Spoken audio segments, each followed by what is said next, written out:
We're going to be talking about chakras today. Get the first part out of the way because this will be the part that I mess up through the entire thing. It's actually pronounced in Sanskrit as chakra. I graduated from Ash Grove. I'll be saying chakra because that's the way we talk around here. But to say it properly, it's chakra. It comes from Ayurveda and Sanskrit. And the reason that it's actually pronounced chakra is the Sanskrit alphabet has 54 letters. Each one of the letters has a specific vibration. So the way you say the word actually holds the vibration of what it is. So the way the language is written, it's a 7,000-year-old dead language. You don't see a lot of people speaking it anymore.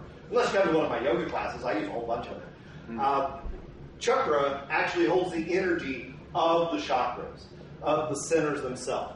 The chakras, are basically wheels. In Sanskrit and ancient Hindi, it means wheel. They're wheels of life, they're wheels of energy. Come on in. Find you a place. I think we've got some clipboards here. There's one more space in the back. Just real quick, before we go ahead and jump into all of the information, I want to just go through these sheets, and we'll be getting back to these. You should have a clipboard and an ink pen so you can take notes on the back of these sheets if you want to. The sheets are yours. The clipboard and ink pen are mine. So long we're clear on that. You've all seen this. This is what got you here. The second thing you'll see on your sheet is a card or two from Andrea, and you'll see a card or two from me.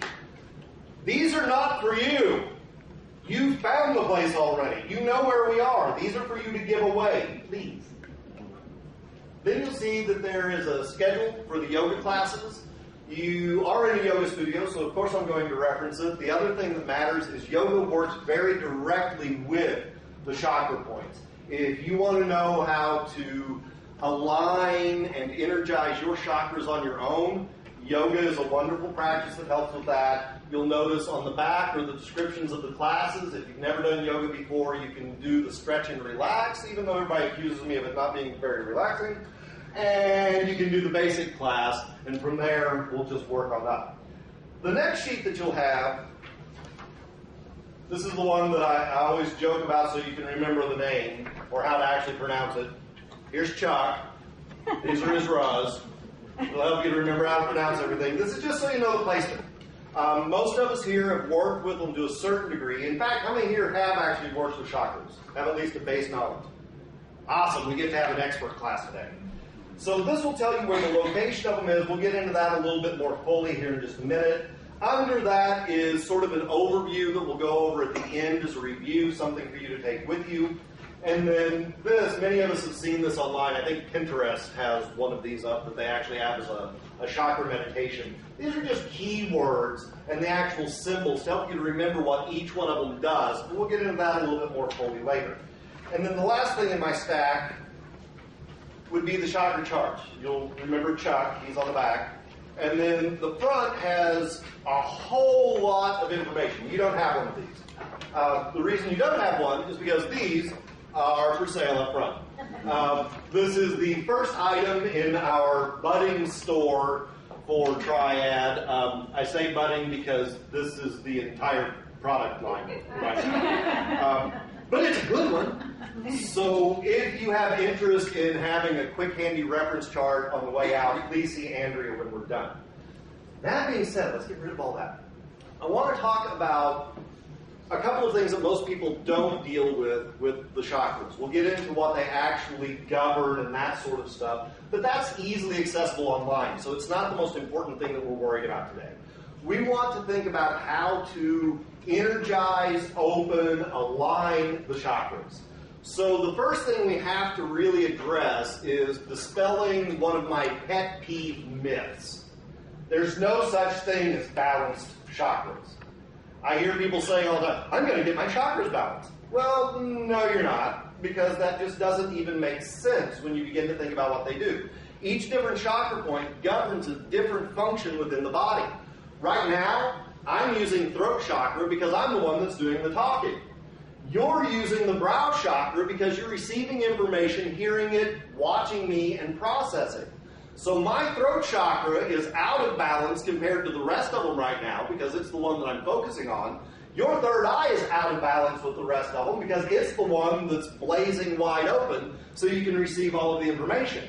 So every single thing that we do, every emotion, every experience, every environmental factor, everything affects the way that these work. So when we get to the idea of working with the chakras, what we want is for them to be open. We want the energy to be moving freely between them. And when people talk about balancing chakras, I believe what they're actually saying is that they want them to work in concert with one another in a flowing and balanced way. A lot of times that balance quality comes in because people are talking about an imbalance that they've discovered, where one of the chakras is either somewhat shut down or overactive. Over or under, not good. A lot of people are like, I just want to build this one up. I just want to charge it up to this incredible degree. Well, that's an imbalance, just like an under-functioning one would be. So we want to think about them working in concert. We want the energy to be flowing. We want everything to be working in harmony with one another so that we are a balanced individual, regardless of which one is being more active at the moment. You go and eat a big meal, I guarantee you the belly chakra is the one that's going to be firing off the most. You eat too much, you've probably thrown it into an imbalanced state to where it's going to be overactive, and we'll notice that with some physical symptoms that can come back at times. So we want to think about how this energy comes into the body, and this is going to be one of the things that I think is different from a lot of other chakra workshops that we'll go to. We're going to do a diagram. Before we do that, I want to get into this. This will probably be one of the next items that we have in the store. There's a wonderful focal point that my graphics person, Jan, put together for us. And these are basically the symbols of each one that we're dealing with. If you look at your first handout, it'll tell you where the placement is within the body. So I had somebody ask me earlier today, is this just going to be a lecture or are we going to do interactive stuff? We're going to do interactive stuff. We're going to start with that. So I'm not accusing anybody of anything. But in case we're a little out of balance right now, in case we brought in any junk from the outside world, we're going to go through a simple exercise using what are called bija mantras. Bijas are the seed mantras. A lot of what we'll be talking about today comes from Ayurveda and 7,000-year-old yoga practices because they had it right. They knew what they were talking about. They basically formulated how all of this stuff works. So we're going to go through these. Even though they're spelled a little bit differently, they're pronounced very much the same. The root chakra is lum, vum, rum, yum, hum, om. And then the top one we actually break into 3 syllables. Even though it's om again, it's aum. And the reason that we have the aum is we're getting 3 syllables there that represent creation, sustenance, and destruction that leads back to creation. So we're very much dealing with Brahma, Vishnu, Shiva, if anybody's familiar with Hinduism. We're dealing with birth, life, death, resurrection. We're dealing with that cyclical energy that happens. A lot of people, brief side note, don't understand the idea of destruction being a good thing. If we are overweight and we choose to be thinner, we're trying to destroy obesity in our life.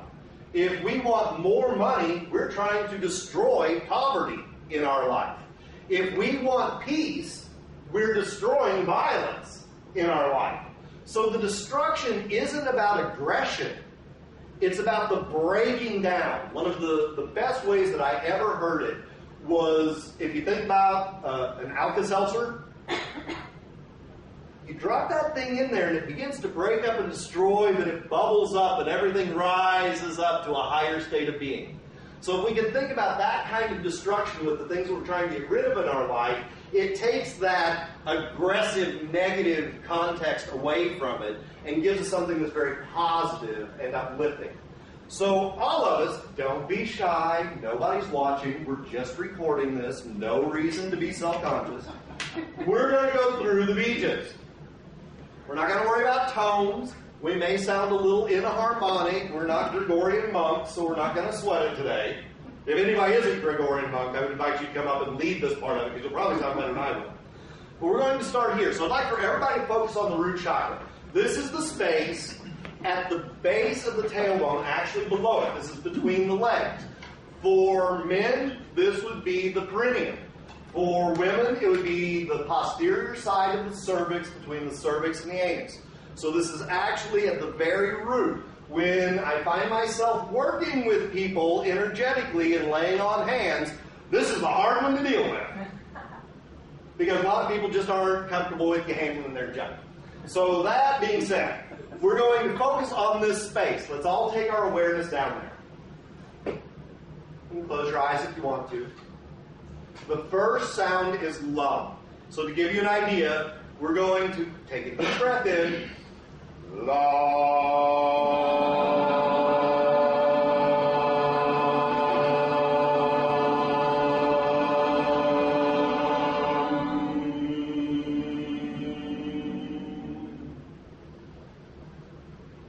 Allow that to settle in for a minute. Stay in that space. Let's take it up. Space just below the navel, 2 to 3 inches. The sound is bum. The color is orange if you want to begin to incorporate that. Deep breath in.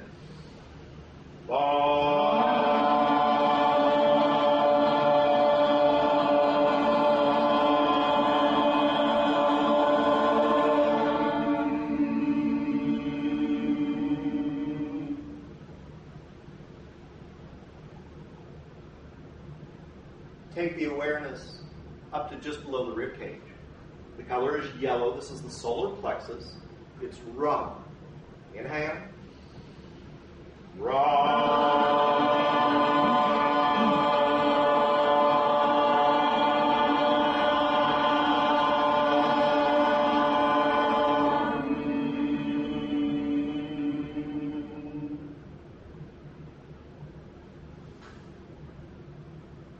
Take the awareness of the heart. I love the sound for this one. We're at the heart and the sound is young. Inhale.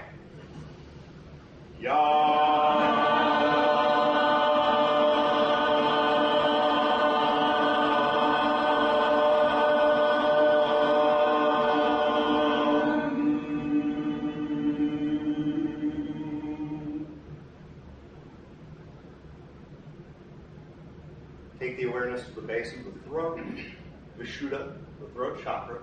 This one's also very easy to remember. The word is hum. Inhale.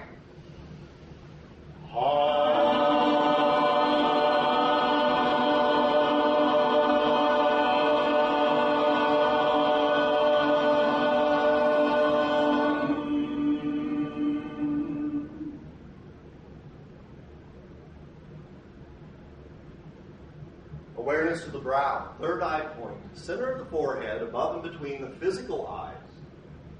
This is our first Om. Inhale.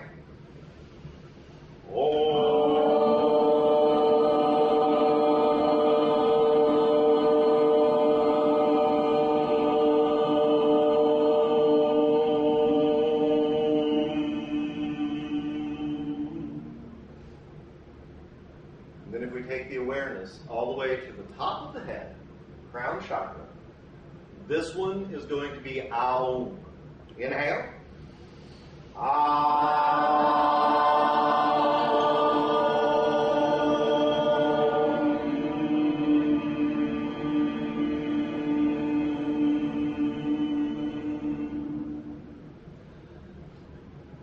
So a couple things have happened here already. First of all, we've raised the vibration of this room incredibly. For those of you who are intuitive sensitive, the room just got a lot fuller.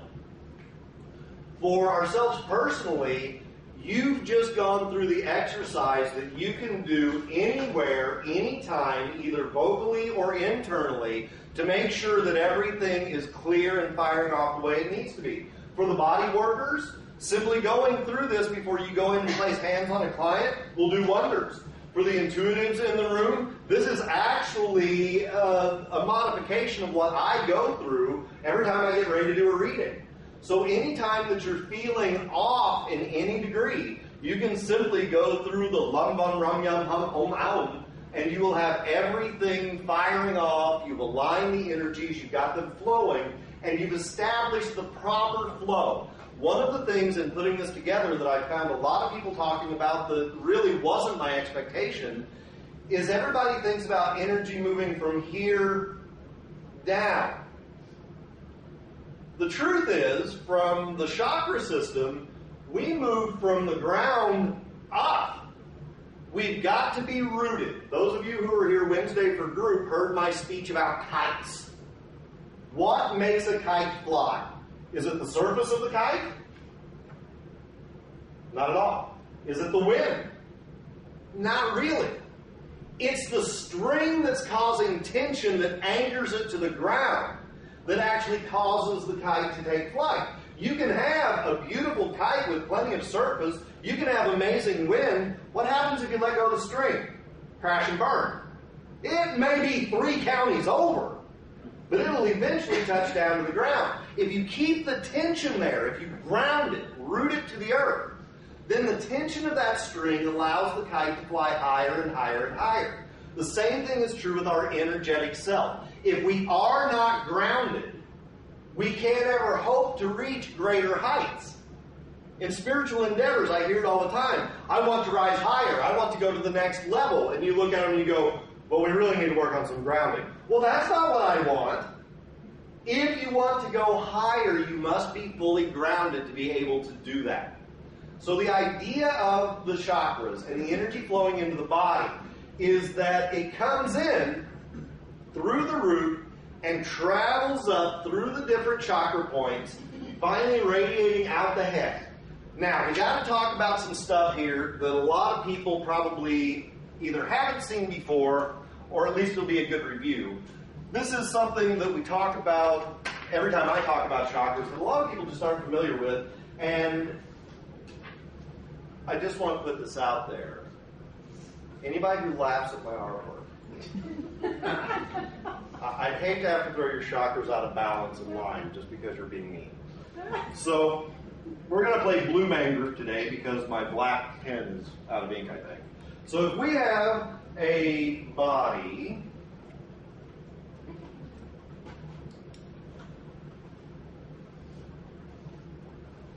see, now this is actually ridiculous because Jesse here is the one who painted these homes. And it's ridiculous to have somebody that's gifted as an artist while I'm trying to do this. We're going to talk about the way that the energy actually comes into the body. So here's Chuck again. The energy comes into the body through what's called the nadis. N-A-D-I-S. The nadis are the masculine and feminine lines of energy that come into the body. So when you go to look at this, and this will save you all a problem, if we all hold on to our chuck sheet, take it and turn it to where he's facing the same way you are. Because all of us who have done body work know that left and right gets really confusing. Am I talking about my left, your left, whose left are we talking about? So if we all have it facing the same way we are, left is left and right is right. Except that you guys are facing me, so my right is your left and my left is your right, and hopefully that was confusing enough that the rest of this will sound really cool after it. So the idea of the nadis is the energy comes in through the legs, rising up. So where are the two places that we make contact with the earth? We're talking about grounding. Rear end, you guys are all connecting, grounded there that way, and feet on the ground. So a lot of people you will hear starting with the chakra points here and going up. Well, I'm not comfortable cutting my legs off just to be energetic. So I believe that the root chakra actually starts at the feet, and the entire legs, the entire bottom half of the body, is governed by the root chakra. So these nadis that come in, and our picture's going to get very creative very quickly. The nadis come in, and they intertwine around. So the female energy is called Ida. Easy to remember because it sounds somewhat like Ida. So that energy, we should probably get a different color here, it's going to get really messy really quick. This energy is going to come in here through the left side of the body. And it's going to hit at the root. Then it's going to wind up to the second, solar plexus, heart, throat, third eye, and then out. The male energy, Pingala, sounds somewhat masculine, is going to come here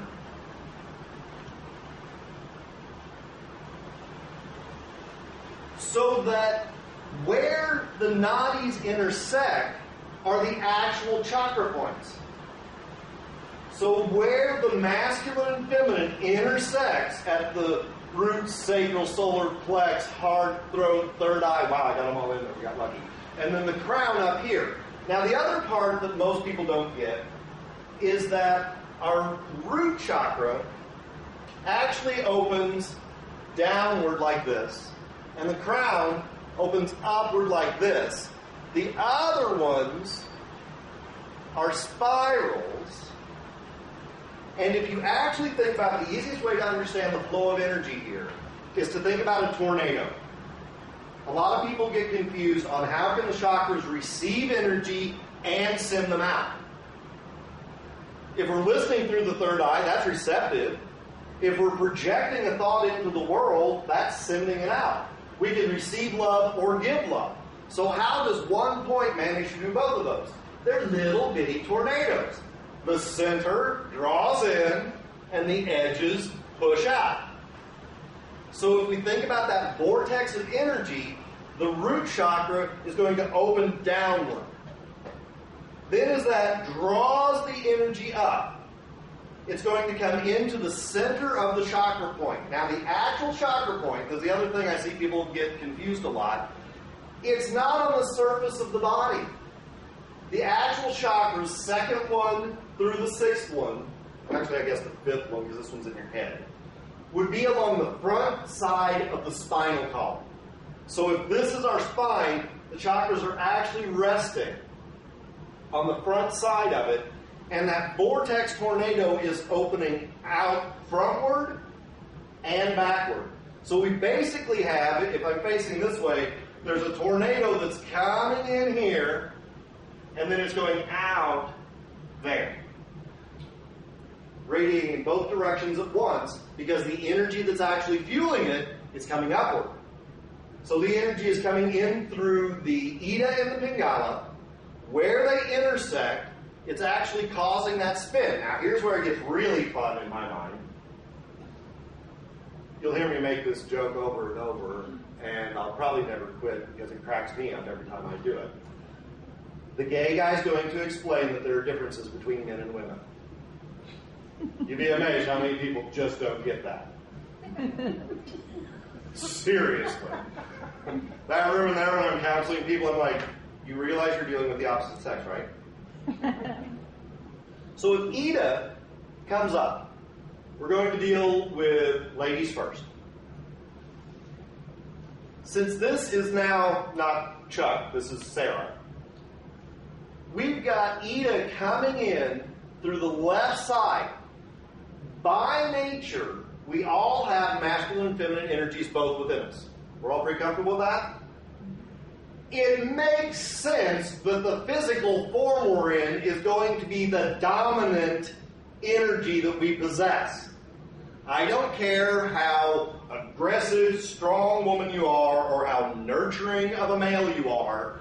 The plumbing is going to determine that you are inherently more one than the other.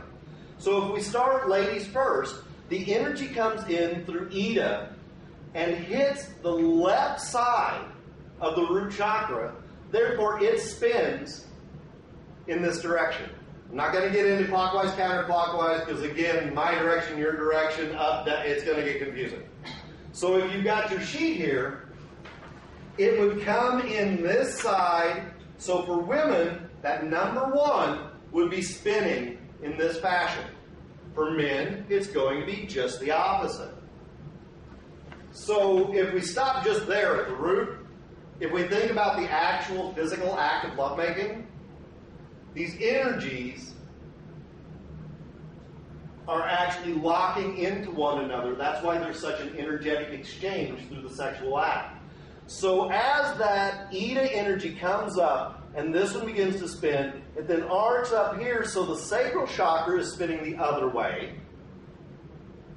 And they reverse each way you go up until you get to the crown, which is the tornado opening up to the heavens from the crown of the head. We have just the opposite thing happening with male. Pingala is coming up, so this one's going to spin, and then the other way, and the other way, and all the way up here.